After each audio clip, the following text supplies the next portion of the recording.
Hi, this is Kim with Scholarly Pursuits.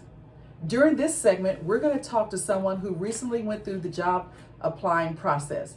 This is Brandon Upchurch. Brandon, would you like to tell us a little bit about yourself?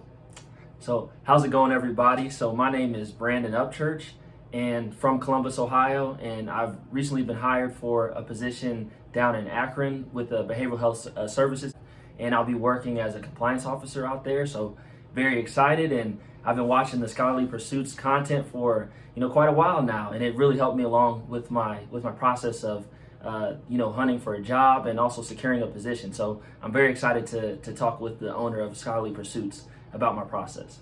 Thank you, Brandon. So, what we wanted to talk to him about is the application process, the interview process, and then after he started receiving job offers, what his process was for deciding which job to take and which job not to take. So, we wanted to start with his preparation. Brandon, how did you prepare for the job that you finally received? So part of the way that I prepare for it, I would say, is really just my education and also just the different professional experiences that I've had.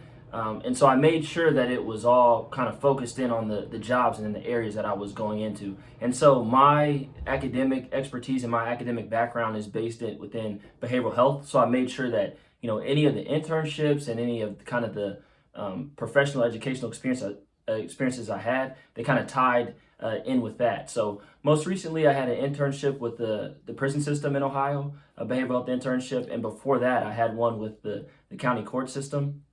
It was also in a behavioral health capacity. So those gave me insight into what it's like to work in those different capacities as a professional and get to meet with professionals in that field and just getting to understand like what are the most pressing trends, like what are the most pressing issues and the typical responsibilities for somebody with my background. After that, I made sure to look up agencies that were doing work that was very interesting to me, and I tried to make sure that there was like an alignment between my background as well as like what the different roles at the agency that they had. And then from there, I just made sure to also, in addition to that, I made sure to look up just like different things about like the history of the agency and the annual reports to make sure that I was well versed on what was going on with that agency and what they were looking for and where they were looking to move into the future.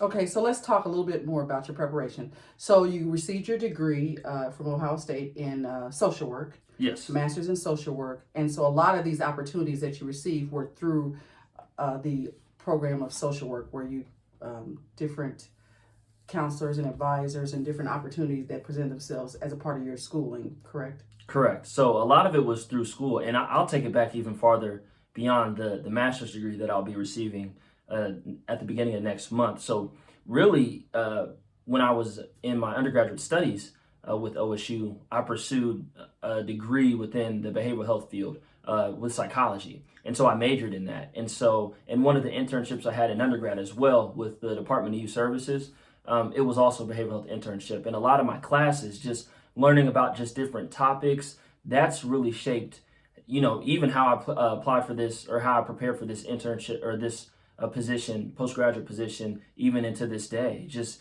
I tried to take a stock of and just pay really close attention to, things that I was most interested in class. So, for example, I'll give the example of in undergrad, there was a course called abnormal psychology.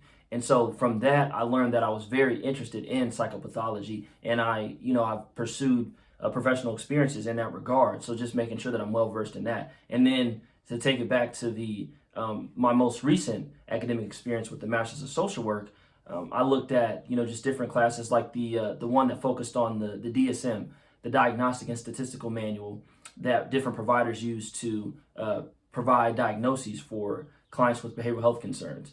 I took stock of what parts of that class just really engaged me and what parts of the class that I wasn't the most interested in. And that really framed like how I approached, applying for different positions. And I went for positions where, they incorporated like my favorite parts of those courses into the job and where I would be seeing a lot of the things and a lot of the topics and concepts that I learned about in those classes every day in the job. And that's how I kind of prepared to learn about the different experiences that I wanted to have, and it also informed, just the different positions that were most engaging to me and which ones I felt would be a great fit for myself. Perfect. Okay, so I like that you tied in the coursework that you found interesting, that you found enjoyable and engaging, because that'll give you satisfaction as you go into the work field. Because if you like what you're doing, that makes it a lot more enjoyable as a part of your work process.